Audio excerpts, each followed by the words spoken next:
सोचिए, एक ऐसा वक्त था जब बंगाल को सचमुच सोने की चिड़िया कहते थे। लेकिन फिर अचानक ऐसा क्या हो गया कि वही बंगाल बर्बादी की दहलीज पर आ खड़ा हुआ। चलिए आज बंगाल के इतिहास के उन 200 सालों के उतार चढ़ाव भरे सफर को समझते हैं। एक ऐसा सफर जिसने इसकी कहानी को हमेशा हमेशा के लिए बदल दिया। तो इस पूरी कहानी को हम 5 हिस्सों में देखेंगे। सबसे पहले बात करेंगे बंगाल की उस बेहिसाब दौलत की। फिर देखेंगे कि सत्ता का खेल कैसे पलटा। इसके बाद हम उस बर्बादी के दौर में चलेंगे और फिर देखेंगे कि कैसे उसी राख से एक नई चेतना ने जन्म लिया। और आखिर में हम बात करेंगे उस विभाजन की राजनीति की जिसने सब कुछ बदल के रख दिया। तो चलिए शुरुआत करते हैं। समय में थोड़ा पीछे चलते हैं, 18वीं सदी की बिल्कुल शुरुआत में।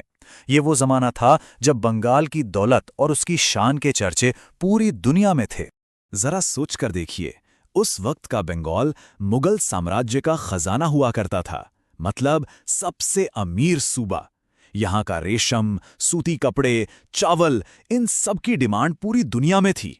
ये सिर्फ एक सूबा नहीं था, ये तो समझिए कि व्यापार का एक ग्लोबल हब था। और इस सुनहरे दौर के पीछे जानते हैं कौन थे? कुछ बहुत ही काबिल नवाब।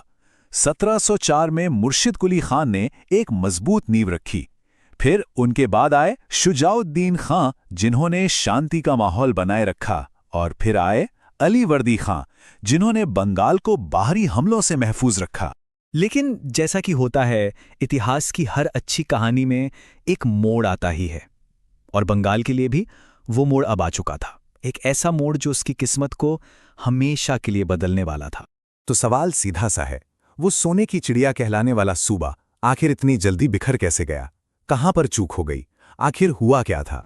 और कहानी का रुख बदलता है 1756 में, जब तख्त पर बैठे सिराजुद्दौला। उन्होंने देखा कि ये ईस्ट इंडिया कंपनी, इनकी ताकत तो हद से ज्यादा बढ़ रही है, और उन्होंने तय किया कि अब बस बहुत हो गया।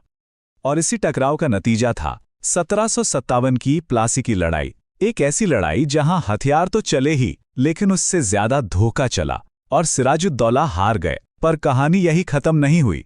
ठीक 7 साल बाद 1764 में हुई बक्सर की लड़ाई, और इस लड़ाई ने तो जैसे बंगाल पर अंग्रेजों के राज की मोहर ही लगा दी। बक्सर की जीत के बाद कंपनी के हाथ एक बहुत बड़ी चीज लगी, दीवानी का अधिकार।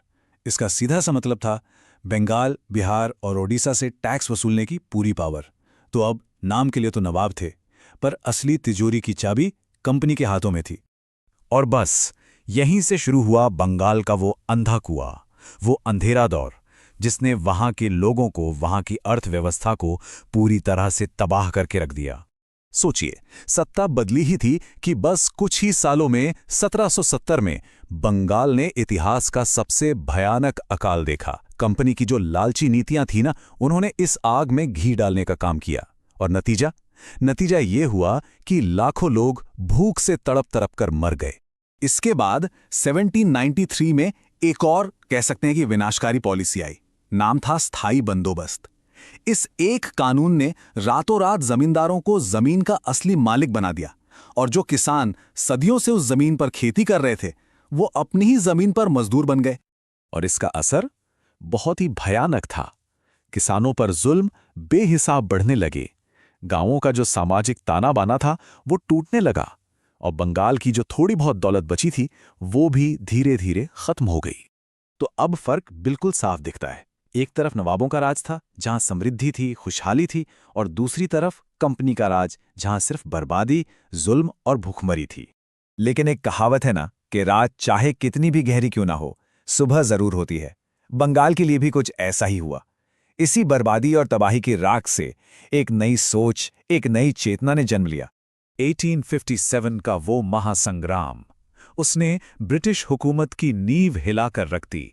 हाँ, ये सच है कि वो लड़ाई हम जीत नहीं सके, लेकिन उसका एक बहुत बड़ा नतीजा निकला।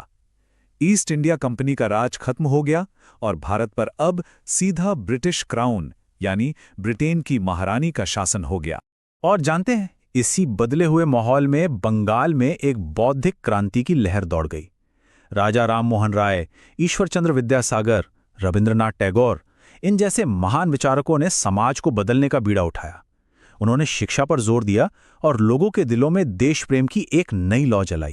और इसका असर ये हुआ कि कलकत्ता अब सिर्फ एक शहर नहीं रहा, वो पूरे भारत की बौद्धिक राजधानी बन गया, विचारों का, संस्कृति का और नई सोच का एक गढ़।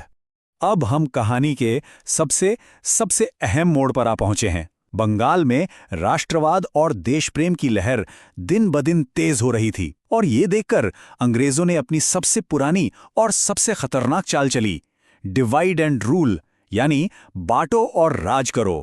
साल था 1905। तब तक बंगाल भारतीय राष्ट्रीय आंदोलन का, आज़ादी की लड़ाई का जैसे दिल बन चुका था और बस इसी एकता को तोड़ने के लिए उस वक्त के वाइसरॉय लॉर्ड कर्जन ने एक बहुत ही खतरनाक ऐलान किया, बंगाल का बंटवारा।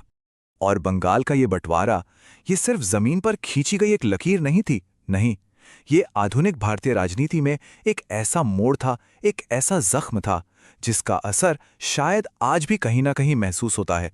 इस एक घटना ने न सिर्फ बंगाल बल्कि पूरे देश की तकदीर को हमेशा के लिए बदल कर रख दिया।